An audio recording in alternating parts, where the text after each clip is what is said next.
Paano kung sabihin ko sa'yo na hindi ka talaga naghahanap ng pagmamahal? Adik ka lang sa validation. Bawat like, papuri at approval na natatanggap mo ay pansamantalang nagpapatahimik sa isang takot na ayaw mong aminin. Takot kang mawala ng halaga kapag walang pumapansin. Sa psychology, may tawag dito at mas malalim ito kaysa sa inaakala mo. Bago tayo magsimula, kung gusto mo ng mga ganitong topic tungkol sa human psychology, emotions at behavior, huwag mong kalimutang mag-subscribe dito sa ating channel para lagi kang updated sa mga bagong kaalamang ibabahagi ko. 1. Validation addiction. Bakit hindi ka mabuhay kapag walang papuri?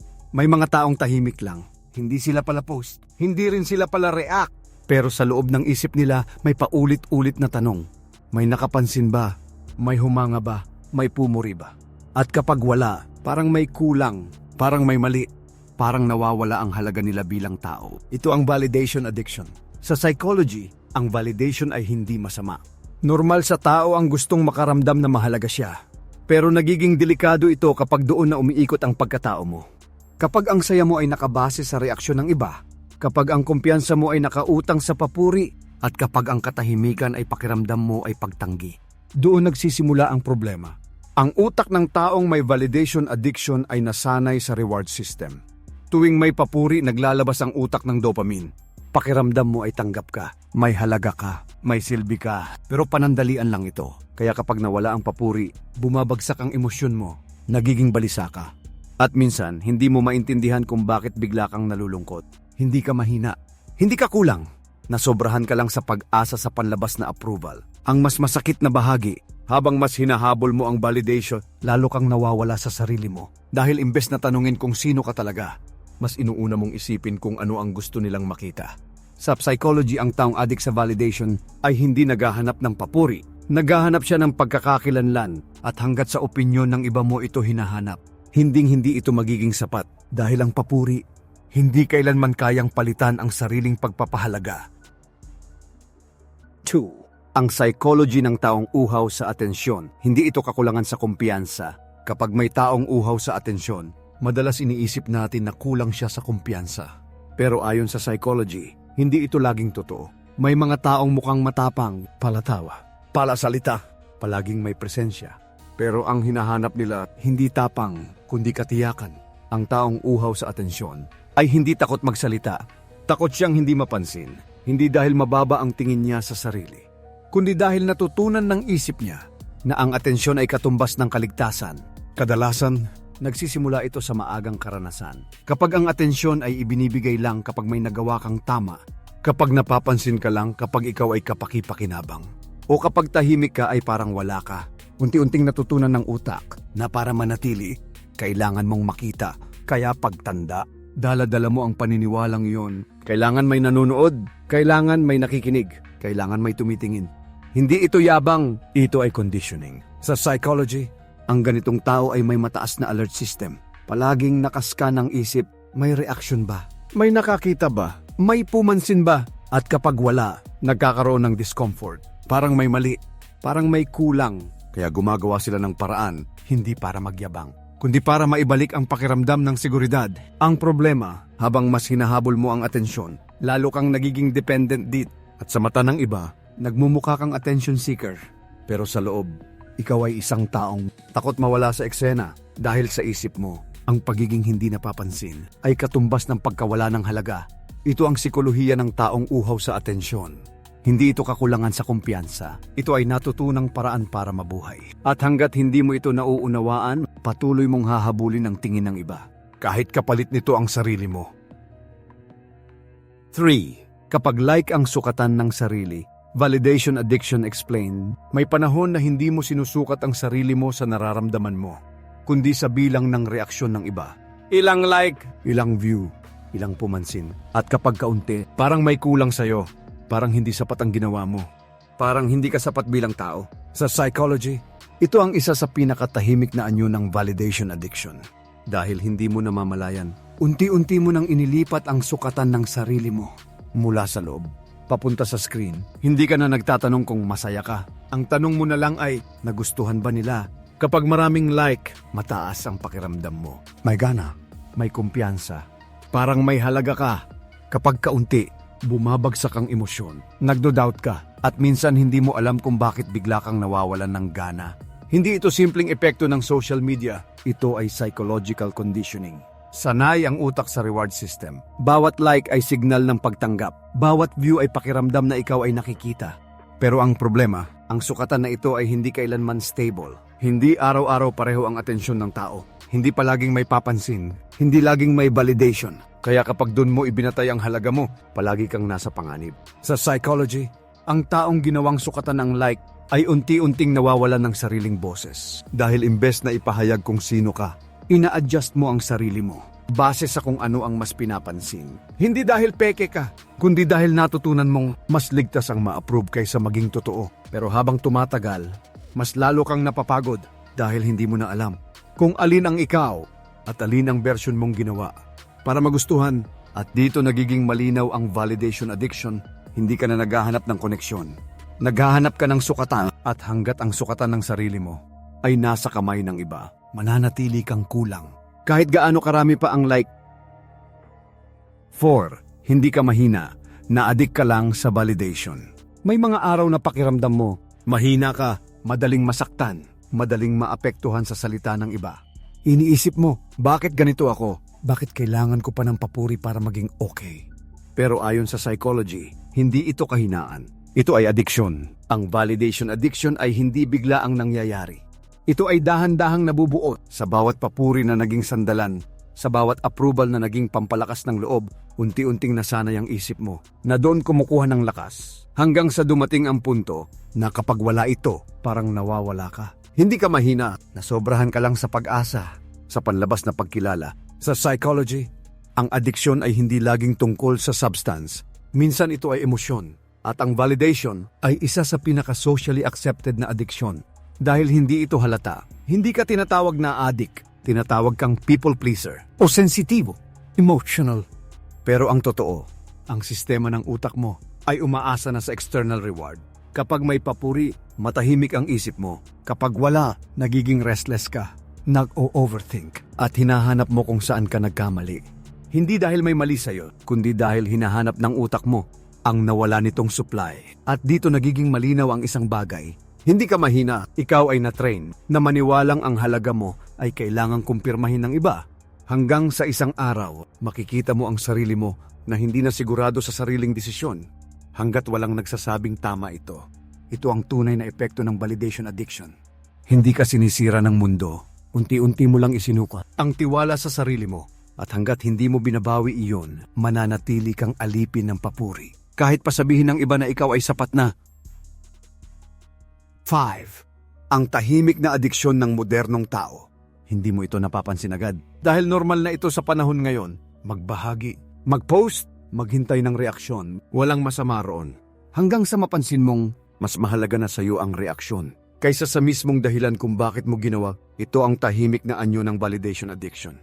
Sa modernong mundo, hindi na kailangan ng bisyo para matawag na addict. Minsan sapat na ang atensyon. Ayon sa psychology, ang utak ng tao ay sensitibo sa social approval. Dahil noon, ang pagtanggap ng grupo ay katumbas ng kaligtasan. Pero sa kasalukuyan, ang mekanismong ito ay na-hijack. Hindi ka na nag-aabang kung ligtas ka, nag-aabang ka kung napansin ka. Ang mas mapanganib, hindi mo ramdam na nawawala ka na sa balanse. Unti-unti, nagiging bahagi ng routine, paggising, check ng notifications, bago matulog, isang tingin pa ulit. At kapag walang laman, parang may kulang, parang may mali, parang may hindi ka nagawang tama. Hindi ito simpleng habit, ito ay conditioning. Ang validation addiction ay tahimik. Dahil hindi ka sinisigawan ng sakit, pinapakalma ka muna nito. Sa bawat papuri, binibigyan ka ng sandaling ginhawa, pero kapalit nito, unti-unting binabawasan ang kakayahan mong makaramdam ng sapat sa sarili hanggang sa dumating ang araw na kahit okay ang buhay mo, kahit may nagawa kang tama, pakiramdam mo ay kulang pa rin dahil nasanay ka na hindi sapat ang pakiramdam. Kung walang external confirmation, ito ang adiksyon ng modernong tao. Hindi lantad, hindi pinag-uusapan, pero laganap. At ang pinakamalungkot na bahagi, akala mo normal lang habang dahan-dahan, hinihila nito pababa ang self-worth mo. 6. Bakit ka laging naghihintay ng approval? Ayon sa psychology, bago ka gumawa ng desisyon, tumingin ka muna sa reaksyon ng iba. Bago ka magsalita, hinihintay mo kung tatanggapin ba nila ang sasabihin mo. At kahit alam mo na ang gusto mo, may bahagi ng isip mo na nagsasabi, hintayin mo muna ang approval. Sa psychology, hindi ito simpleng paghingi ng opinyon. Ito ay isang learned behavior. Kapag lumaki kang ang desisyon mo, ay palaging kinokorek. Kapag ang mali ay agad pinaparusahan, at ang tama ay pinupuri lang kapag pasado sa pamantayan ng iba. Unti-unting natutunan ng isip mo na mas ligtas ang maghintay kaysa magkamali. Kaya pagtanda, dala-dala mo ang pattern na ito. Hindi dahil wala kang kakayahan, kundi dahil na-train kang huwag magtiwala sa sarili. Sa psychology, ang taong laging naghihintay ng approval ay may mataas na fear of rejection. Hindi lantad, hindi dramatiko, pero palaging nariya. Kaya kahit simpleng desisyon, nagiging mabigat. Tama ba ito? Magugustuhan ba nila? May masasabi kaya sila? At kapag may isang taong pumayag, parang gumagaan ang pakiramdam, hindi dahil tama ang desisyon, kundi dahil nabawasan ang takot.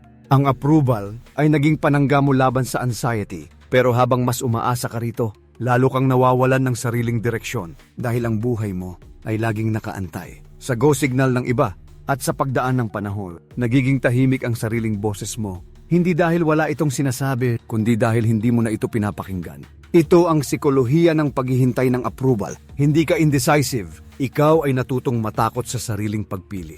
At hanggat hindi mo binabawi ang tiwala sa sarili, mananatili kang nakapos habang ang iba ay patuloy na gumagalaw. 7. Ang utak ng taong laging gustong mapansin. May mga taong parang laging nasa eksena, palaging may sinasabi, palaging may ipinapakita, palaging may gustong ipaalam. Sa mata ng iba, parang gusto lang nila ng atensyon. Pero ayon sa psychology, ang utak ng taong laging gustong mapansin ay hindi naghahanap ng spotlight. Naghahanap ito ng signal. Signal na ligtas siya. Signal na kabilang siya. Signal na hindi siya invisible. Ang ganitong utak ay hyper-aware sa paligid. Laging nag-oobserba. May tumitingin ba? May nakikinig ba? May reaction ba? Ito ay hindi ugali. Ito ay kondisyon. Kadalasan, nangyayari ito kapag ang pagiging napapansin ay naging requirement para makaramdam ng seguridad. Kapag ang katahimikan ay naramdaman bilang pag-iwan at ang hindi pagpansin ay naranasan bilang pagtanggi, unti-unting nawire ang utak na kailangan mong magpakita para manatili. Kaya pagtanda, dala mo ang pattern na ito. Hindi para magyabang, kundi para i-activate ang pakiramdam ng pag-iral. Sa psychology, ang utak na laging gustong mapansin ay may sensitibong reward system. Mabilis itong tumugon sa atensyon at mabilis din itong maapektuhan kapag wala. Kapag napansin ka, kalma ang isip. Kapag hindi, nagiging restless, nag-o-overthink at naghahanap ng paraan para muling makita ang problema. Habang mas pinipilit mong mapansin, lalo mong pinapatunayan sa sarili mo na hindi ka sapat kapag tahimik ka. At dito nagsisimula ang pagod. Pagod sa pagpapakita. Pagod sa pagpapaliwanag. Pagod sa pagiging visible. Hindi dahil ayaw mo ng katahimikan, kundi dahil hindi ka sanay na may halaga. Kahit walang nanonood, ito ang sikolohiya ng utak na uhaw sa atensyon. At hanggat hindi mo natututunang manatili kahit hindi ka napapansin, patuloy kang aasa sa mata ng iba para maramdaman ang sarili mo. 8. Bakit ka takot ma-ignore? May isang pakiramdam na hindi mo maiwasan. Parang may kumakapit sa dibdib mo kapag wala kang nakikitang reaksyon mula sa iba. Ito ang takot na ma-ignore. Isa sa pinakatahimik na anyo ng validation addiction. Sa psychology, ang takot na ma-ignore ay nakaugat sa pangunahing pangangailangan ng tao. Ang maging bahagi ng grupo, ang maramdaman na kabilang ka. Kapag lumaki ka sa kapaligirang punong-puno ng kondisyon na dapat ma-approve ka para tanggapin. Unti-unti mong natutunan na ang hindi mapansin ay katumbas ng pagkawala. Kapag may like, may comment, may papuri, kalma ang isip, pakiramdam mo ay okay. Kapag wala, nagiging restless ka, nag-o-overthink, nag-aalala kung may nagkamali ka ba. Ang utak ng taong adik sa validation ay sensitibo sa social cues. Bawat pagtanggi, kahit maliit, ay parang direktang atake sa halaga mo. Hindi ito simpleng insecurities. Ito ay addiksyon sa external affirmation. Kaya ang tao ay gumagawa ng paraan para hindi ma-ignore, para laging mapansin, para kahit sandali maramdaman ang sarili. Ngunit habang mas pinipilit mong laging makita, mas lalo kang nakadepende sa opinyon ng iba. Mas lalo kang nawawala sa sariling tinig. Ang papuri ay nagiging sandata, ang ignore ay nagiging parusa. At dito nagsisimula ang psikolohikal na pagkasira ng pagkatao mo. Hindi ka mahina, hindi ka masama. Na-addict ka lang sa validation. At ang bawat pagkulang ng pansin ay nagiging test ng iyong emosyon. 9. Ang kapangyarihan ng papuri sa isip ng tao. Isang simpleng salita, isang maliit na kilos. Ngunit sa utak ng tao, ito ay may kapangyarihan. Sa psychology, ang papuri ay nag-a-activate ng reward system. Naglalabas ng dopamine. Nagbibigay ng pakiramdam ng halaga at kasiyahan. Para sa karamihan, ito ay sandaling boost. Isang kumpirmasyon na tama ang ginawa mo. Na may nakapansin, na may nagmamalasakit, ngunit may panganib. Kapag naging sukatan mo ang papuri para sa sarili mo, kapag dito mo kinukuha ang halaga mo, dahil dito nagiging adiksyon, bawat papuri ay nagiging maliit na gamot, bawat pagkukulang ng papuri ay nagiging sakit. At habang tumatagal, mas lalo kang nakadepende sa opinyon ng iba. Mas lalo mong hinahanap ang approval. Mas bumababa ang tiwala sa sarili kapag wala ito. Ang papuri na dati ay nagbibigay ng inspirasyon, ay nagiging panangga para lang hindi masaktan. Para lang maramdaman na ikaw ay may silbi. Ito ang kapangyarihan ng papuri sa isip ng tao. Hindi lang basta positibong salita. Ito ay stimulus na kayang baguhin ang mood, kilos at pananaw ng isang tao. Kaya ang taong na-addict sa validation ay palaging naghahanap ng papuri. Hindi dahil egoistiko, kundi dahil ito ay natutunang paraan para pakalmahin ang emosyon. Ngunit habang mas umaasa ka rito, mas lumalayo ka sa tunay na kumpiyansa mula sa loob. At dito nagiging malinaw ang psychology-coded na aral. Ang papuri ay makapangyarihan, ngunit hindi ito dapat maging sukatan ng halaga mo. 10. Kapag opinyon ng iba ang bumubuo ng sarili mo. May mga taong lumalaki na hindi alam kung sino sila, hanggang sa maramdaman nila na ang opinyon ng iba ang bumubuo ng kanilang pagkatao. Sa psychology, ito ay epekto ng validation addiction. Kapag ang halaga mo ay nakadepende sa sinasabi o iniisip ng iba, unti-unti mong nakakalimutan ang sariling boses. Kung ano ang iniisip nila, yun ang sinusunod mo. Kung ano ang gusto nilang makita, yun ang ipinapakita mo. Sa umpisa parang proteksyon ito, para tanggapin ka, para hindi ka mapahiya, para maging ligtas. Ngunit habang tumatagal, nagiging kulang ang sarili mo. Hindi mo alam kung ano ang gusto mo talaga, o kung ano ang tama para sa'yo. Kapag ang opinyon ng iba ang bumubuo ng sarili mo, lahat ng desisyon mo ay nakabase sa ibang tao. Lahat ng galaw mo ay may takot sa pagtanggi.